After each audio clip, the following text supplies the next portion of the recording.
Yes ndabaramukije abakunzi ba Star TV muva mukagenda ndazi ko muri benshi mudukurikirana ndetse mwana dukunze munadukundira ivyacu. My name is Star Boy the Ship, Mr Recorder, Mr Meat, Mr Kimararungu, Love in Town, ubeshi, umukozi wo munzu, King of Ladies, Master Plan, Mr Dollar Boy, Mr Fashara Fashije, iyi ni Star TV. All the way from Burundi, East Africa, Africa ndetse no kwisi yose. Behind camera kuno musi turi kumwe no bita Bera.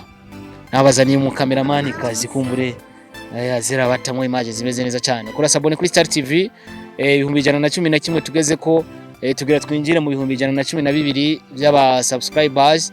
Ivyo byose ni kubera mwebwe mwabikoze. Mwana bikoze kubera ko hari umutima mwiza mu fisi utandukanye n'uwabandi. Uno musi turafise abantu maze gukora sabone bashika mu ma 30 combien pour ça ariko turafise prix de 60% baraba Star TV ariko batarakora sabone. So welcome guys, muze mukore sabone kumbure tugere aho twifuza kugera. Nababwiye ko mfise Bera hari nyuma ya kamera no kwaradufasha amasanamu. So nanabaramutsa cyane mbabwira ko ndabakunda cyane kuri Star TV.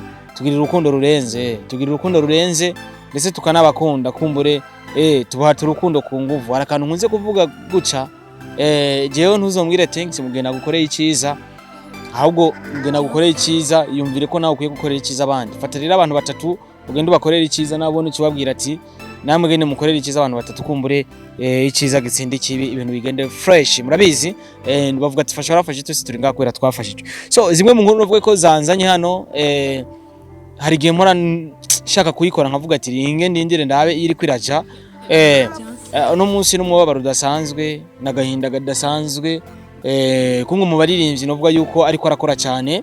Nabonye post yiwe araheze 3 jours ariko no munsi nabonye indi post ndavuga ati uno musore kuri post ya mbere nayo nikawushije ariko i post ya kabiri sishobora kuyikawusha. Rero ni post ivuga iki hano kuri Star TV murabizi yuko tugwanira abantu bona ni novuga yuko iyo batora wa post twovuga ati turo igipolisi kijeje agateka kazi na muntu cyane kubahiriza muntu. So rero muri post ngira ico mvuze ko no muririmbyi asanzwe ava mu ntara ya Kayanza ahantu bita Ikabaroye neza na neza ni muri zone ya Jene arono neza ko ari commune ya Jene cyangwa ari zone ariko ko biri kose ahantu neza gatumba vuka ko bakita Jene. So rero muri izo post zitandukanye agiye arashira hagaragara biboneka ko hari mu babaro udasanzwe, biboneka ko numwe mu ba artiste vraiment batameze neza muri bariko barakora cyane ndetse banafise ibikorwa byinshi cyane ariko afise umubabaro udasanzwe bivanye n'ibimubako. So rero twirutse cyane kumbure reka turumanze turayizo post tugira ico tuzivuze ko ni post imaze 2 jours ipostinzwe ku rubuga rwiwe. Ubona we sundi ni D1 kuva muri Iteka Music cyangwa ndayikengurukiye Dieudonné mu baririmbyi novuga yuko no bita bandi ku kazi je nkunze kwita ndi ku kazi kubera ko hari ibikorwa byinshi nkora nkoresheje ingufu zanje. No musi nakubwiye ati nazanye cameraman kumbure ndafise umu cameraman kazi ndiko kumbure ndamenyereza kazi kumbure dutangure kwagura imihora kumbure nivyagenda neza nivyo tuzoshimira Imana. So ino post ivuga gute? Yagize ati ndifuza bato ndaza kubisigura mu nyuma kumbure nse nugira ico ndabivuze ko ariko nahejeje kugira iki kubasomera ino post. Ndifuza bato yo gusorera rimwe nabo mwemera ariko ikibazo gihari ivyabo ntibishingiye ku bikorwa. Point.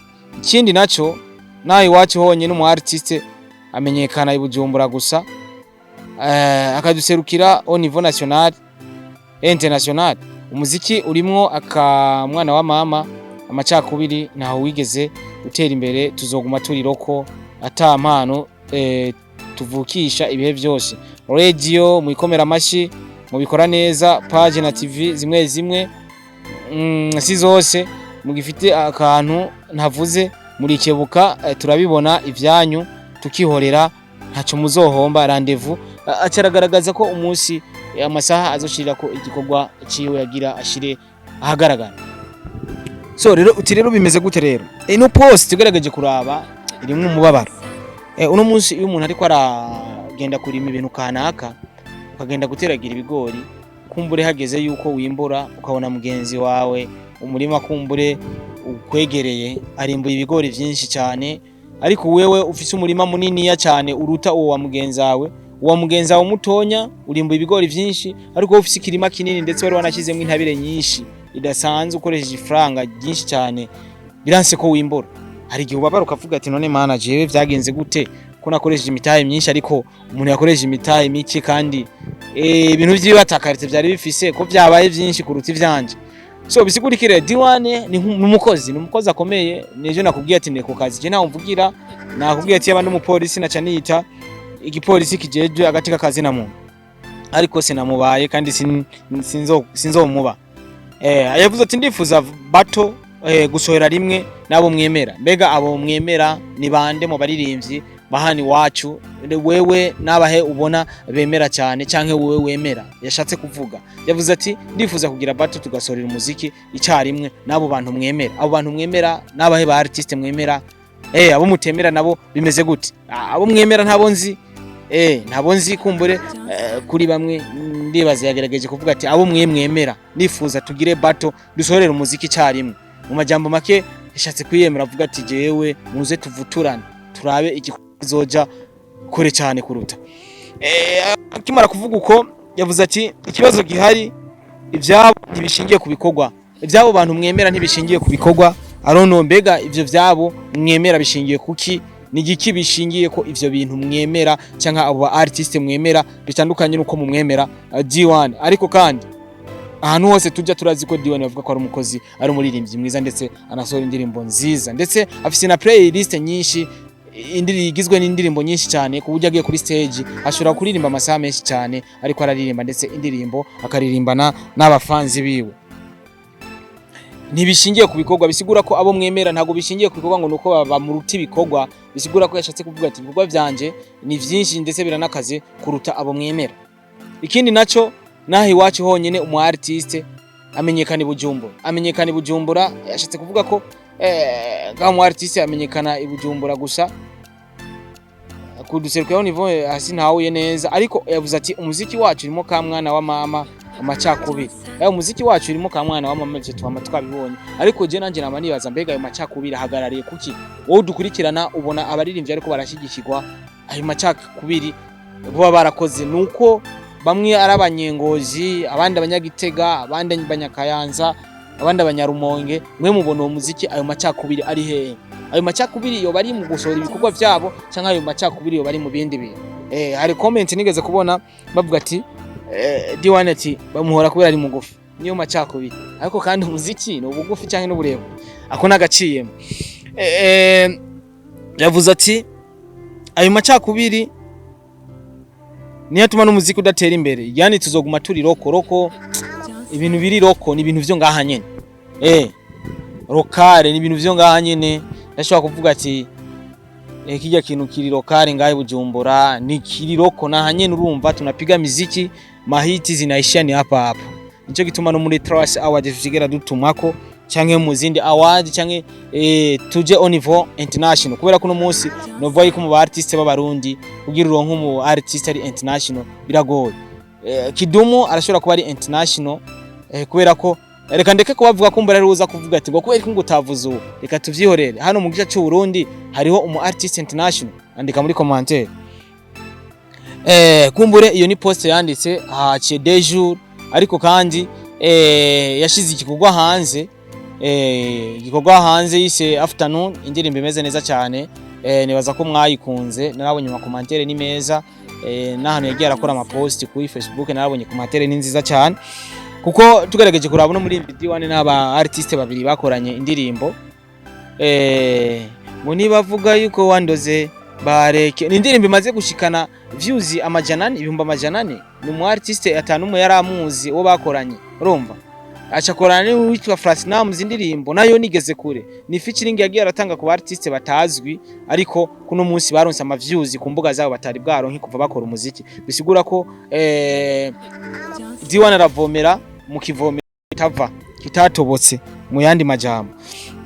Rero uno munsi poste y'uno munsi no yatumye numva no garukana ivyabaye kubera ko ntari nagize ico ndabivuga ko kubivanye n'ukuntu naronse umwanya muto. Hari poste ya poste y'uno munsi avuga ati ndabasabe ntihagire uzosubira kumbaza igituma ntaca ku rubuga rwa Akezanet kuko bafita kritere zabo bisunga cyane mubaze ujya agira poste z'abandi ba artiste wariwe muzompa inyishu murakoze. So nanje ico kintu nibaza ko igihe bakiriye Akeza ngira bafise critère bakorerako, ariko twama tubona bandika ati ngo ni gushigikira umuziki muri rusange.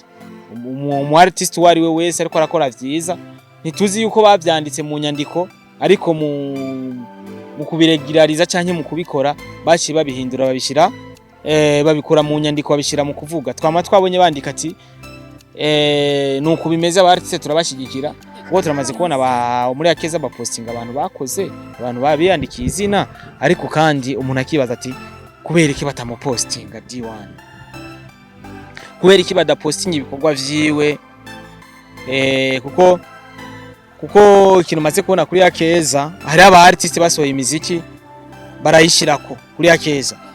Muribuka ko na DJ Fernando yigeze gutunga gatuki Akeza arababwira ati mwebwe oya ntuzosubire mukazosubira kumpostinga, n'ababwiye ati ntibazosubire kumupostinga ku rubuga rwabo ko bafise amacakubiri. Aronno ayo macakubiri aho ahagarariye turamaze kubona abantu benshi batunga gatuki ruriya rubuga, no shima gusubira kuvuga kubera ko nanje ivyo rukora sindavyemera.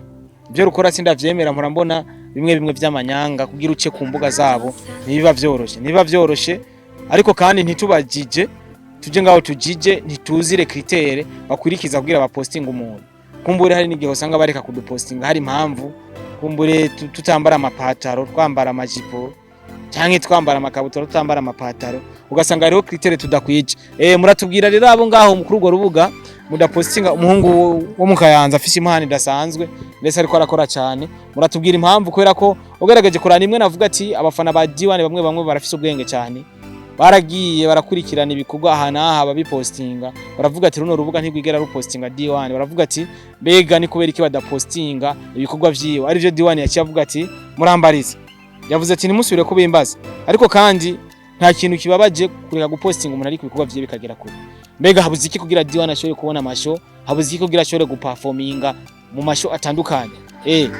Ni vya bindi vya Simbizi wase Mavumba yari yavuga ati uraronka idiri umuntu akaguca inyuma. Tuvuge ko D1 nawe acibwa inyuma n'abandi baba bavuze ati rondera D1.